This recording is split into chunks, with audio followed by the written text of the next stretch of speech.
Washington. As stories continue to emerge about Harvey Weinstein and other alleged perpetrators of sexual harassment inside and outside the entertainment industry, the legal fallout is shifting to questions of corporate liability and even complicity.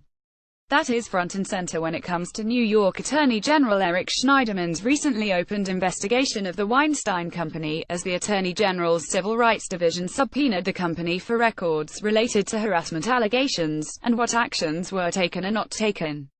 Meanwhile, another accuser, actress and model Dominique Hewitt, is suing the company for negligence over a 2010 incident, hoping to overcome the statute of limitations by arguing that reports of Weinstein's confidential settlements only emerged this month. What the corporate executives knew, and what they did or did not do about it, are key questions also facing other companies. After the New York Times reported that Fox News star Bill O'Reilly settled with one of his accusers, Lee Sweel, for $32 million, 21st Century Fox issued a statement acknowledging that it was aware of the settlement, although not the sum, at the time that it signed a new contract with him in February. 2 months later, after the New York Times reported on O'Reilly's settlements with 5 women dating back to 2002, O'Reilly was fired. O'Reilly tweeted this week, "I'm not going to run and hide because I didn't do anything wrong." He also claimed that the allegations are politically motivated. Amazon is also facing questions about Roy Price, the head of Amazon Studios, who left the company after producer Issa Dick Hackett came forward earlier this month with accusations against him. Hackett has said she reported the incident to the company in 2015, around the time it happened, and the company has indicated that it investigated and addressed the issue back then. But Price resigned only after the allegations went public. "The focus on sexual harassment cases is a huge wake-up call," said Jay Holland, labor and employment litigator at Joseph Greenwald Larkey in Maryland. "It is a kick in the butt. If companies don't wake up and don't take very aggressive action, they now see that they are putting the entire company at risk." The New York investigation of the Weinstein Co., a civil probe, could lead to such things as monetary penalties against the company, or equitable remedies like injunctive relief, he said. That could include requiring that the company take steps in the way it trains or hires employees, or even that a monitor be retained to ensure compliance. Moreover, Holland said, the Attorney General's investigation could be an impetus for others to come forward and file a claim. There is also the issue of whether board members are liable. There have been reports that the board of the Weinstein Co. was aware of at least some of the settlements in 2015. Francis G. X. Pileggi, attorney at Eckert, Siemens, Sharon Mellott and an expert in corporate litigation, said that raises issues of whether the board knew about a pattern of sexual harassment by Weinstein, but failed to take action.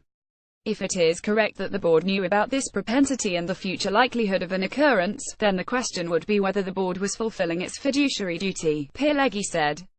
In such cases, at issue is whether the Weinstein Co. board, and the boards of other corporations where top CEOs have faced harassment allegations, were aware of the red flags and took effective actions to protect the company. In other words, in addition to a lawsuit brought against a company by an accuser, there are situations where board members can face litigation themselves from an investor or shareholder claiming breach of fiduciary duty.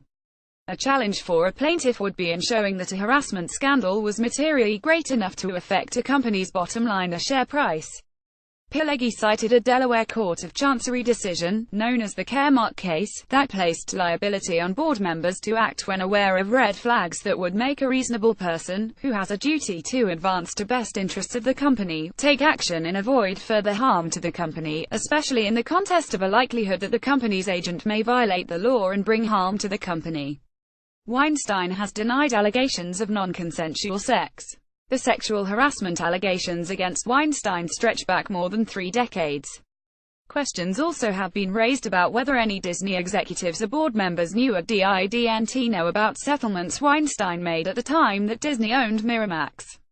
Weinstein and his brother, Bob, departed Miramax in 2005, and any legal liability from the period is well past the statute of limitations.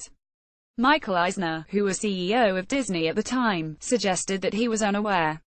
He wrote on Twitter earlier this month that he fired Weinsteins because they were irresponsible, and Harvey was an incorrigible bully. Had no idea he was capable of these horrible actions. Eisner clashed with Weinstein on issues like spending, Disney said in a statement. They operated and managed their business with virtual autonomy. We were unaware of any complaints, lawsuits, or settlements.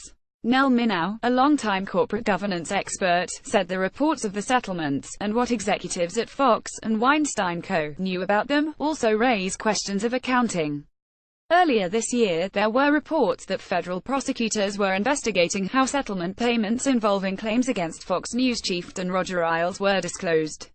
Ailes departed last year, and died in May.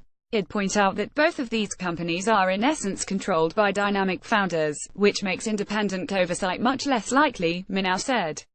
In its statement over the weekend, Fox said the contract it forged with O'Reilly added protections for the company specifically aimed at harassment, including that O'Reilly could be dismissed if the company was made aware of other allegations or if additional relevant information was obtained in a company investigation. At an event on Wednesday, James Murdoch, the CEO of 21st Century Fox, said the O'Reilly settlement figure was news to me. He said he hoped that the firing of O'Reilly and, last year, of Ailes, would send a strong signal to employees in the industry that there are behaviors that are not tolerable. Neil Wertlieb, adjunct professor at the UCLA School of Law whose practice focuses on expert witness work as it relates to fiduciary duties of companies, said the potential exposure, depending on the circumstances, could be issues for supervisors all the way up the chain to boards of directors. He thinks that the focus on what corporate offices and boards knew and should know will linger. Today there is an enhanced scrutiny of the alleged abusive actions of officers of companies, whether it is abusing their power or abusing their discretion. The Weinstein situation has brought this out under a spotlight, he said. But beyond legal ramifications, there are also our ethical considerations, particularly as companies promote their social awareness on a host of issues including immigration and the environment. William Brendel, president and CEO of the Center for Ethical Organizations at the University of St. Thomas, which specializes in organizational behavior, suggested that it was a vexing problem for companies and other entities, even after devoting significant resources into sexual harassment training. He said one CEO recounted to him how they put sexual harassment procedures in place, yet managers in their organization still made overtures. This led to a lawsuit that threatened to sink the firm. The disorientation has to be shocking enough to the system that there will be change, Brendel said, adding that the behavior scientist in me says that there will not be a change, unless it is something giant and big. He said it is unclear whether the Weinstein scandal, and that of other media figures, is enough of a shock to the system to produce a change that will be powerful enough to overcome the tendency of individuals and groups in companies to make decisions in the name of self-preservation. In addition to an external factor, like a scandal, it could be an internal audit or an expert who looks at the culture and says, "You have a problem here and are on the precipice of a lawsuit," Brendel added.